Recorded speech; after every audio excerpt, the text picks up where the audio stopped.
पुलिया की ड्राइंग गलत किसने बनवाई, वो मामला सीबीआई में जा रहा है।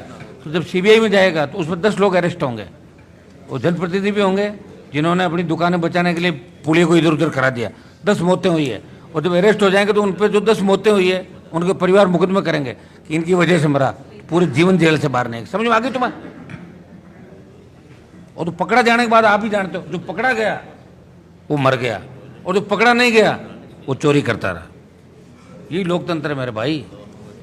नागौर सालासर 4 लेन की डीपीआर के अंदर ये एक तो ब्लैक स्पॉट,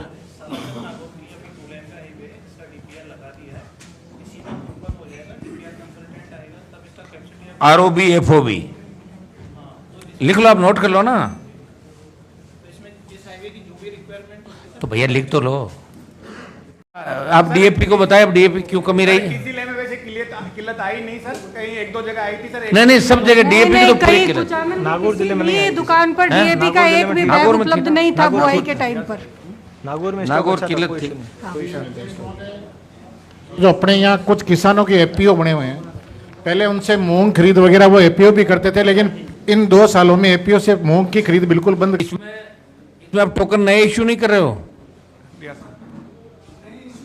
क्यों?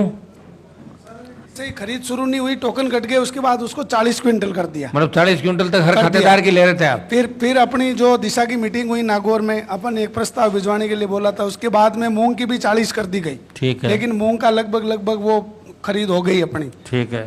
तो सर मूंगफली की यहाँ पर शनिवार को क्या है, टारगेट हिट हो गया जिले का, तो वो 25% के 25 क्विंटल के हिसाब। और 15 दिन के अंदर मंगाओ सारी रिपोर्ट कंप्लीट। ये जो सड़कें तोड़ दी आपने, आप कह रहे हो सारी सड़कें हमने वापस चालू कर दी, ये गलत दे दिया ना जवाब। इस तरह क्यों देते हो जवाब गलत? और अगर जवाब गलत है तो गलत जवाब किसने दिया, उसके खिलाफ कार्रवाई कराओ।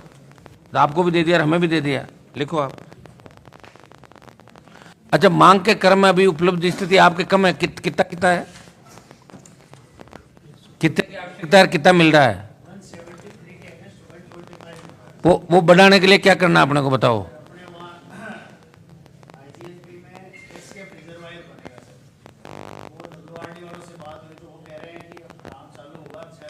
अपने भेजो साहब उसका प्रस्ताव कि पानी किस जो अपनी मांग उसको जो आप लिख के भेज दो उसी को बढ़वाना के। ठीक है।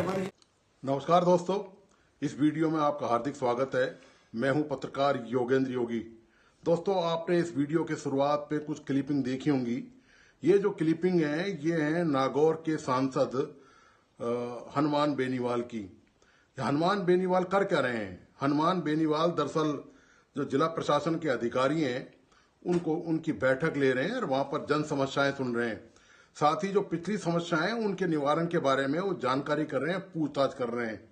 ये जो सिलसिला है जो हनुमान बेनीवाल बतौर सांसद कर रहे हैं, ये वो रेगुलर करते हैं नागौर में। वो शायद महीने में 2 या 3 बार जो जब भी नागौर में होते हैं वो अधिकारियों की बैठक लेते हैं, उनको बुलाते हैं, उनसे बातचीत करते हैं, उनसे पूछते हैं कि समस्याओं का जो समाधान था उनका क्या हुआ।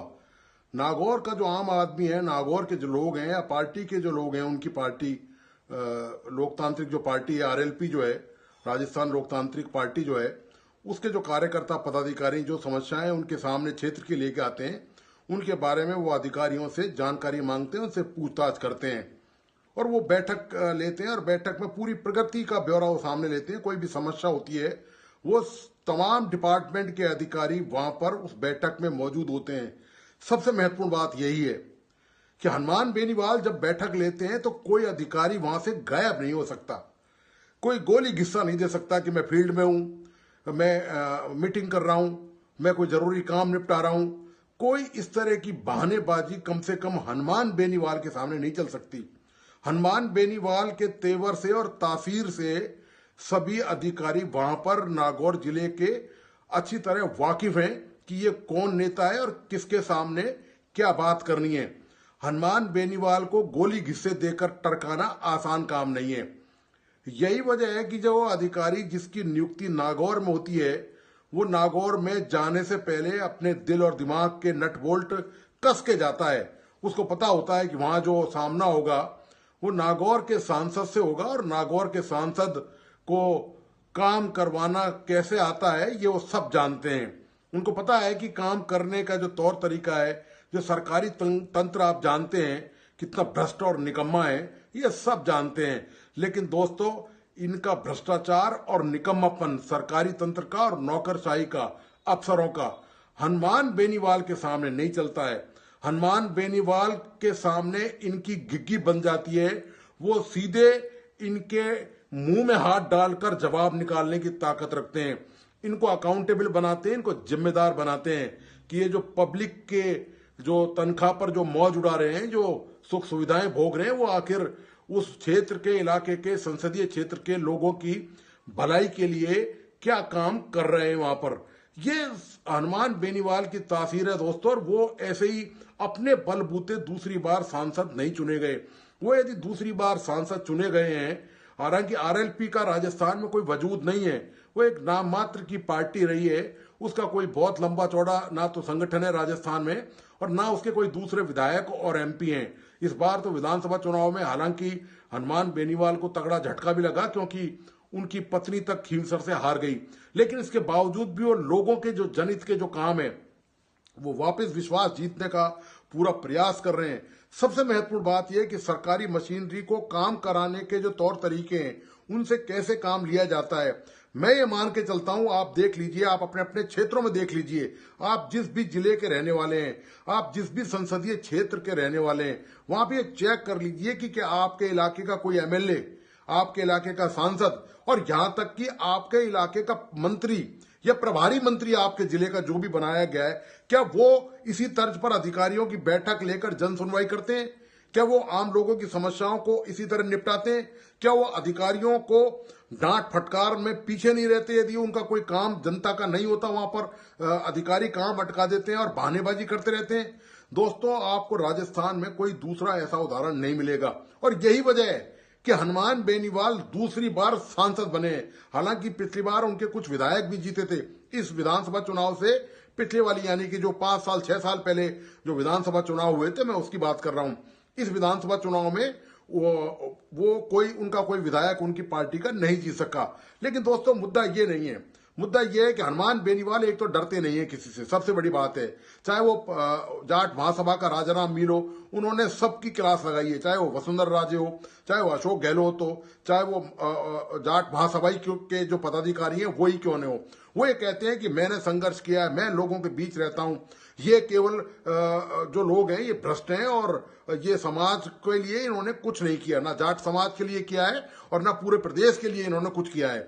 तो ये दोस्तों हनुमान बेनीवाल की ताकत भी है। ये जो लोग उनके साथ हैं, हालांकि उन पर आरोप भी लगता रहा है कि वो युवाओं को भड़का रहे हैं और उनको गलत रास्ते पर ले जा रहे हैं, जो जाट जो युवा है, ये उन पर आरोप लगता भी रहा है। लेकिन इसके बावजूद भी आप देखिए कि हनुमान बेनीवाल के तेवर में और कलेवर में कोई फर्क नजर नहीं आया है, और वो उन्होंने इन आरोपों को हमेशा से खारिज किया है और जीत दर्ज करके उन्होंने बताया है कि ये तमाम आरोप जो है ये बेबुनियाद हैं और ये मनगढ़ंत आरोप उन पर लगाए गए हैं। तो ये दोस्तों हनुमान बेनीवाल है। काश हनुमान बेनीवाल जैसा सांसद राजस्थान को और मिल जाते, विधायक और मिल जाते, उनके तौर तरीके पे, उनके रास्ते पे चलने पे, तो मेरा मानना यह है कि राजस्थान, ये जो बीमारू राज्य एक तरह से है राजस्थान, हर मामले में, चाहे शिक्षा हो, चाहे पानी हो, बिजली हो, चिकित्सा हो, हर क्षेत्र में राजस्थान लगभग पिछड़ा हुआ है। तो ये तस्वीर जो है राजस्थान की आज शायद नहीं होती यदि ऐसे तेज तर्रार नेता, ऐसे धाकड़ नेता राजस्थान को मिल जाते, जो अधिकारियों के मुंह में हाथ डालकर उनसे काम करवा सकते हैं, उनकी कलाई पकड़कर वो काम करवा सकते हैं। और वो, लेकिन उसमें दोस्तों एक सबसे बड़ी शर्त है कि आपका खुद का ईमानदार रहना बहुत जरूरी है। हनुमान बेनीवाल पर कोई अफसर या कोई और व्यक्ति इस बात के आरोप नहीं लगा सकता कि उन्होंने रिश्वत मांगी है या कोई उनका कोई ठेका वहां पर चलता है या उन्होंने कोई दलाली वहां पर ली है। यदि इस तरह से सिस्टम पूरा हो जाए और सारे जनप्रतिनिधि इस तरह से रास्ता अपनाएं और अधिकारियों को जवाबदेह बनाएं, उनको जिम्मेदार बनाएं, तो दोस्तों सही मायने में जो लोकतंत्र में जनप्रतिनिधि जो होना चाहिए वो वास्तव में उस परीक्षा में खरे उतरेंगे और पूरे प्रदेश के विकास के पंख लग जाएंगे। हम भी तमिलनाडु, केरल, कर्नाटका की तरह अग्रणी राज्यों में होंगे, विकसित राज्यों में राजस्थान का नाम होगा। तो दोस्तों आपको आज का विश्लेषण कैसा लगा, प्लीज अपने लाइक एंड कमेंट के साथ बताइए। इस वीडियो को अपने दोस्तों और परिजनों को जरूर शेयर कीजिए। साथ ही राजस्थान का मेरा नया यूट्यूब चैनल है, मेरी आपसे दरखास्त है कि प्लीज इस यूट्यूब चैनल को सब्सक्राइब कीजिए और बेल आइकॉन का बटन जरूर दबाइए। धन्यवाद, नमस्कार।